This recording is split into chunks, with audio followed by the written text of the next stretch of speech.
شروع اللہ کا نام لے کر جو بڑا مہربان نہایت رحم والا ہے۔ یاسین، قسم ہے قرآن کی جو حکمت سے بھرا ہوا ہے۔ اے محمد صلی اللہ علیہ وآلہ وسلم، بے شک تم پیغمبروں میں سے ہو، سیدھے رستے پر ہو۔ یہ قرآن غالب و مہربان کا نازل کیا ہوا ہے تاکہ تم ان لوگوں کو جن کے باپ دادا کو خبردار نہیں کیا گیا تھا خبردار کر دو کہ وہ غفلت میں پڑے ہوئے ہیں۔ ان میں سے اکثر پر اللہ کی بات پوری ہو چکی ہے، سو وہ ایمان نہیں لائیں گے۔ ہم نے ان کی گردنوں میں طوق ڈال رکھے ہیں اور وہ ٹھوڑیوں تک پھنسے ہوئے ہیں، تو ان کی گردنیں اکڑی ہوئی ہیں، اور ہم نے ان کے آگے بھی دیوار بنا دی اور ان کے پیچھے بھی، پھر ان پر پردہ ڈال دیا تو یہ دیکھ نہیں سکتے۔ اور تم ان کو خبردار کرو یا نہ کرو، ان کے لیے برابر ہے، یہ ایمان نہیں لائیں گے۔ تم تو صرف اس شخص کو خبردار کر سکتے ہو جو اس نصیحت یعنی قرآن کی پیروی کرے اور رحمان سے غائبانہ ڈرے، سو اس کو مغفرت اور بڑے ثواب کی بشارت سنا دو۔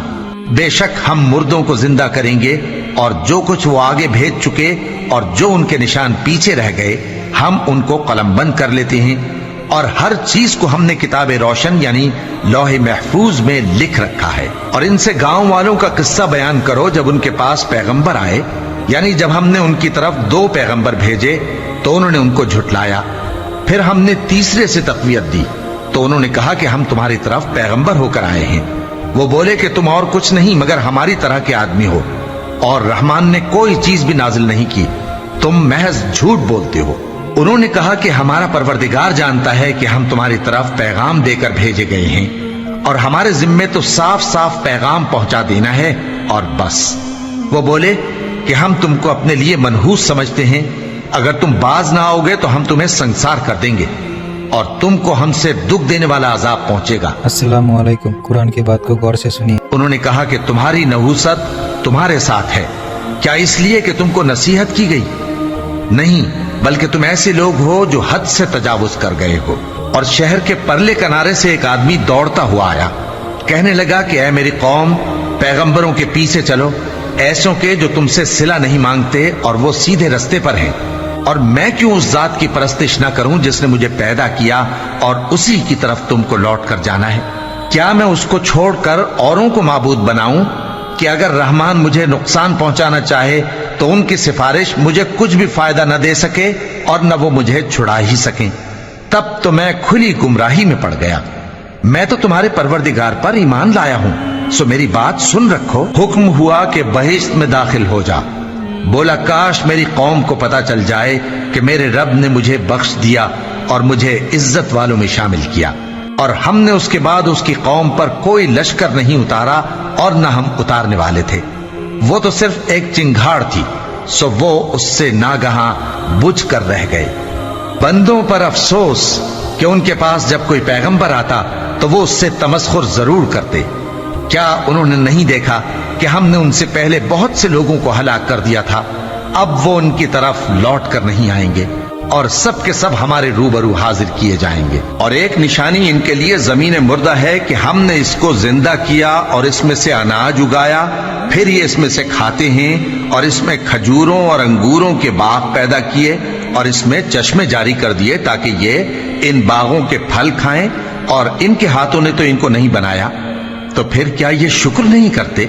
وہ ذات پاک ہے جس نے زمین کی نباتات کے اور خود ان کے اور جن چیزوں کی ان کو خبر نہیں سب کے جوڑے بنائے۔ اور ایک نشانی ان کے لیے رات ہے کہ اس پر سے ہم دن کو کھینچ لیتے ہیں تو اسی وقت ان پر اندھیرا چھا جاتا ہے، اور سورج اپنے مقرر راستے پر چلتا رہتا ہے۔ یہ اس غالب و دانا کا مقرر کیا ہوا اندازہ ہے۔ اور چاند کی بھی ہم نے منزلیں مقرر کر دیں، یہاں تک کہ گھٹتے گھٹتے کھجور کی پرانی شاخ کی طرح ہو جاتا ہے۔ نہ تو سورج ہی سے یہ ہو سکتا ہے کہ چاند کو جا پکڑے، اور نہ رات ہی دن سے پہلے آ سکتی ہے، اور سب اپنے اپنے مدار میں تیر رہے ہیں۔ اور ایک نشانی ان کے لیے یہ ہے کہ ہم نے ان کی اولاد کو بھری ہوئی کشتی میں سوار کیا، اور ان کے لیے ویسی ہی اور چیزیں پیدا کی جن پر یہ سوار ہوتے ہیں، اور اگر ہم چاہیں تو ان کو غرق کر دیں، پھر نہ تو ان کا کوئی فریاد رس ہو اور نہ ان کو رہائی ملے، مگر یہ ہماری رحمت اور ایک مدت تک کے فائدے ہیں۔ اور جب ان سے کہا جاتا ہے کہ جو تمہارے آگے اور جو تمہارے پیچھے ہے اس سے ڈرو تاکہ تم پر رحم کیا جائے، اور ان کے پاس ان کے پروردگار کی طرف سے کوئی نشانی نہیں آتی مگر اس سے منہ پھیر لیتے ہیں۔ اور جب ان سے کہا جاتا ہے کہ جو رزق اللہ نے تم کو دیا ہے اس میں سے خرچ کرو، تو کافر مومنوں کے متعلق کہتے ہیں کہ بھلا ہم ان لوگوں کو کھانا کھلائیں جن کو اگر اللہ چاہتا تو خود کھلا دیتا، تم تو کھلی گمراہی میں ہو۔ اور کہتے ہیں اگر تم سچ کہتے ہو تو بتاؤ یہ وعدہ کب پورا ہوگا؟ یہ تو ایک چنگھاڑ ہی کے منتظر ہیں جو ان کو اس حال میں کہ باہم جھگڑ رہے ہوں گے آ پکڑے گی، پھر نہ تو یہ وصیت ہی کر سکیں گے اور نہ اپنے گھر والوں میں واپس جا سکیں گے۔ اور جس وقت سور پھونکا جائے گا یہ قبروں سے نکل کر اپنے پروردگار کی طرف دوڑ پڑیں گے، کہیں گے ہائے بربادی، ہمیں ہماری خوابگاہوں سے کس نے جگہ اٹھایا۔ یہ وہی تو ہے جس کا رحمان نے وعدہ کیا تھا اور پیغمبروں نے سچ کہا تھا۔ وہ تو صرف ایک زور کی آواز ہوگی کہ سب کے سب ہمارے روبرو آ حاضر ہوں گے، پھر اس روز کسی شخص پر کچھ بھی ظلم نہیں کیا جائے گا اور تم کو بدلہ ویسا ہی ملے گا جیسے تم کام کرتے تھے۔ اہل جنت اس روز عیش و نشاط کے مشغلے میں خوش ہوں گے، وہ بھی اور ان کی بیویاں بھی سایوں میں تختوں پر تکیے لگائے بیٹھے ہوں گے، وہاں ان کے لیے میوے ہوں گے اور جو وہ منگوائیں گے ان کو ملے گا۔ ان کو پروردگار مہربان کی طرف سے سلام کہا جائے گا اور وہ فرمائے گا کہ گناہ گارو تم آج الگ ہو جاؤ۔ اے آدم کی اولاد، کیا میں نے تم سے کہہ نہیں دیا تھا کہ شیطان کو نہ پوجنا، وہ تمہارا کھلا دشمن ہے، اور یہ کہ میری ہی عبادت کرنا یہی سیدھا رستہ ہے؟ اور اس نے تم میں سے بہت سی خلقت کو گمراہ کر دیا تھا، تو کیا تم سمجھتے نہیں تھے؟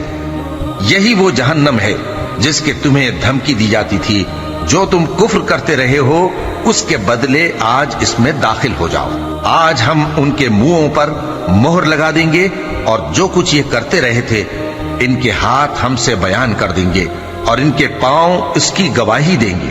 اور اگر ہم چاہیں تو ان کی آنکھوں کو مٹا کر اندھا کر دیں، پھر یہ رستے کو دوڑیں تو کہاں سے دیکھ سکیں گے؟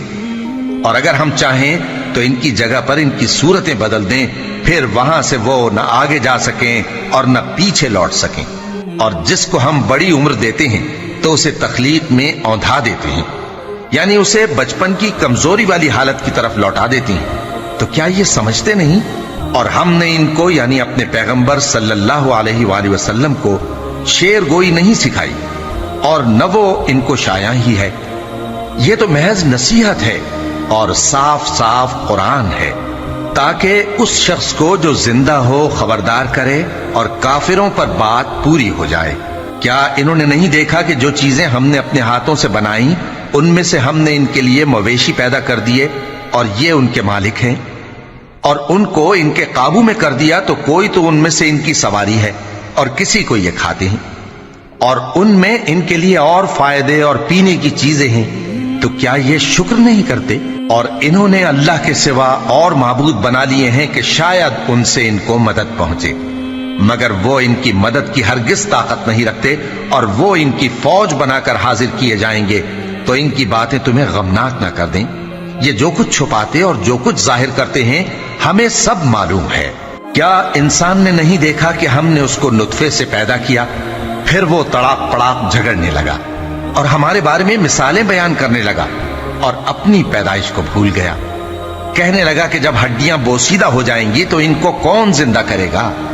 کہہ دو کہ ان کو وہ زندہ کرے گا جس نے ان کو پہلی بار پیدا کیا تھا، اور وہ ہر طرح کی تخلیق کو جانتا ہے، وہی جس نے تمہارے لیے سبز درخت سے آگ پیدا کی، پھر تم اس کی ٹہنیوں کو رگڑ کر ان سے آگ نکالتے ہو۔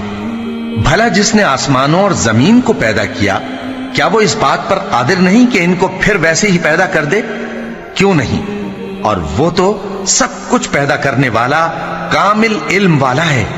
اس کی شان یہ ہے کہ جب وہ کسی چیز کا ارادہ کرتا ہے تو اس سے فرما دیتا ہے کہ ہو جا، تو وہ ہو جاتی ہے۔ وہ ذات پاک ہے جس کے ہاتھ میں ہر چیز کی حکومت ہے، اور اسی کی طرف تم کو لوٹ کر جانا ہے۔